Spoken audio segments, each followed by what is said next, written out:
Hi there everyone, welcome back to my YouTube channel. It is your big sister with an opinion, Christelle Manema. Yes! And I have a lot to talk to you about today, yes. So before we get right into it, please like, share and subscribe. Help me grow my YouTube channel, and yeah, let's do this. Let's do this.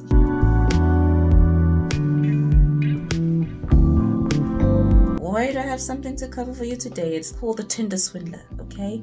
Now, my brother is the one who introduced me to it, and I saw my mom and dad watching it, and I was like, okay, you know what? I better go and watch it.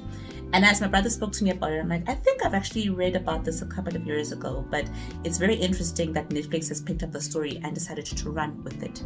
Anyways, so before we get into it, I like to always give a brief overview so that everybody understands, always at least on the same page with me as I begin to talk about the things I need to talk about.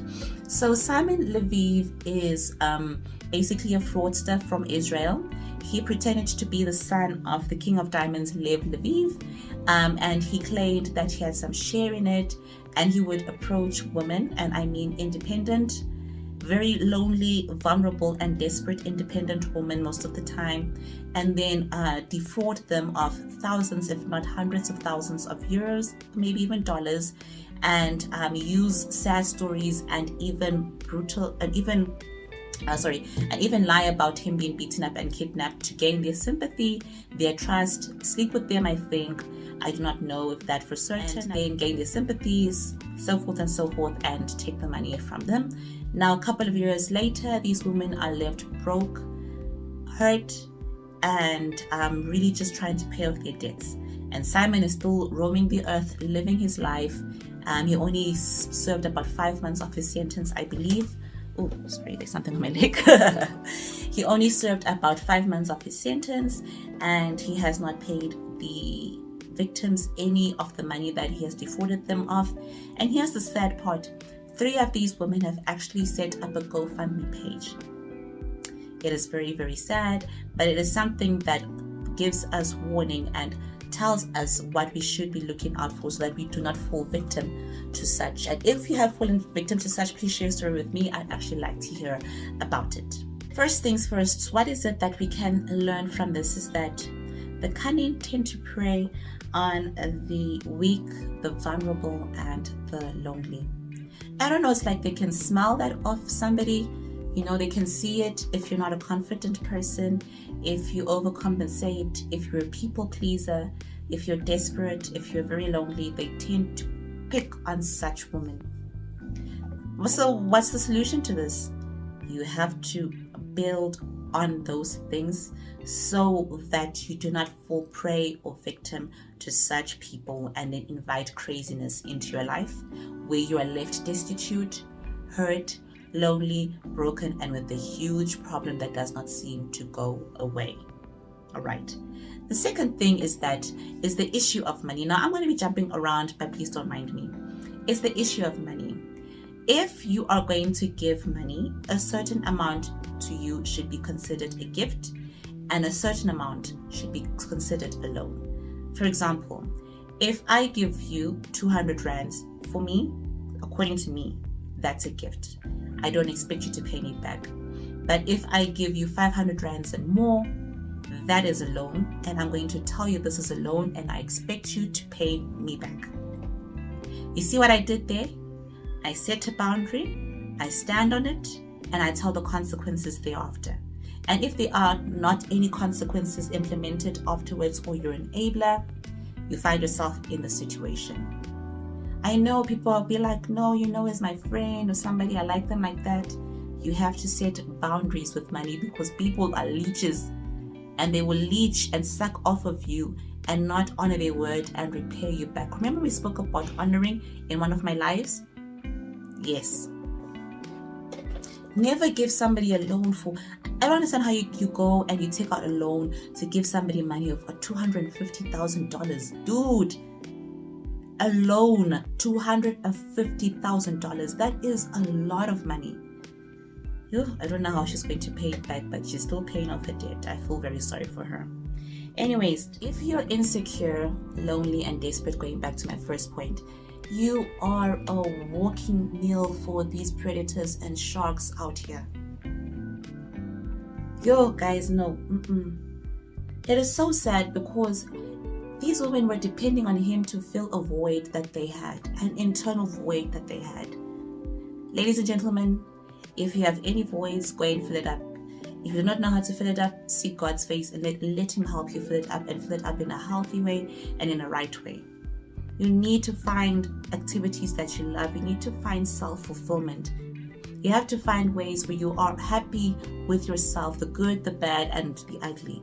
Just happy with yourself, secure with yourself, that even if people try to throw it in your face, that they will not win you over so easily or sway you over so easily or make you say yes so easily, because you are desperate to fit in.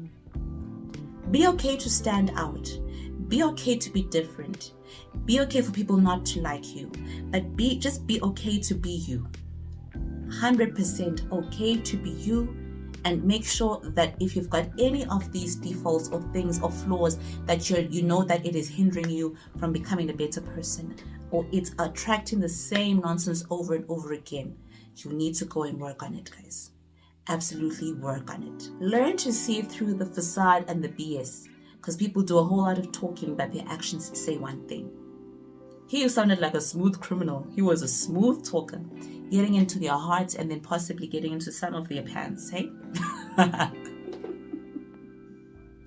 Listen, men can tell sweet lies, but the Holy Spirit tells the bitter truth.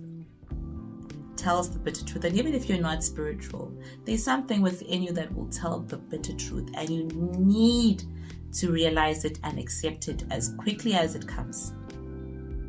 So when you work on that ear and that inner intuition, you will be able to see through the BS, you'll be able to see through the facade, you will be able to hear the nonsense, and nobody will be able to lie to you. Yes. Next point, ask questions and get clear answers. If you're asking questions and they keep on diverting, then they're lying. If you're asking questions and they're not giving you a clear answer, there is a hole in their story. If one and one is not making two and it seems like it's making three, you have to ask questions. Ask questions, gain clear answers. That's what you need to do. Next point, listen to your gut instinct. If you meet somebody and something feels off about them, before committing to them, before committing to anything that they propose to you, before saying yes to anything, do your homework, do your research. Uncertainty means no clarity. I always say this: yes is yes, no is no, and maybe is still no. If it does not make sense, if it's not coming together, please, ladies and gentlemen, gain clarity, ask questions, and then make a decision after that. And then my last thing is, stop giving it up too quickly.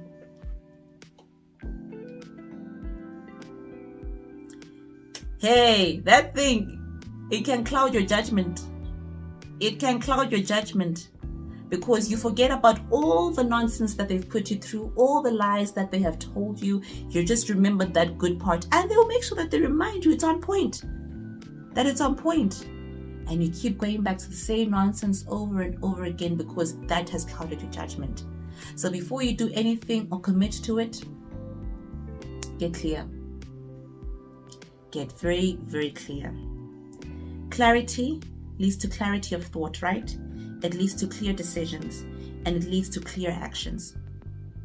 So in as much as Simon may be a fraudster, he may be a thief, he may be a liar, he may be a bad person, these women were not clear about a lot of things, and they fell prey and victim to his schemes, unfortunately.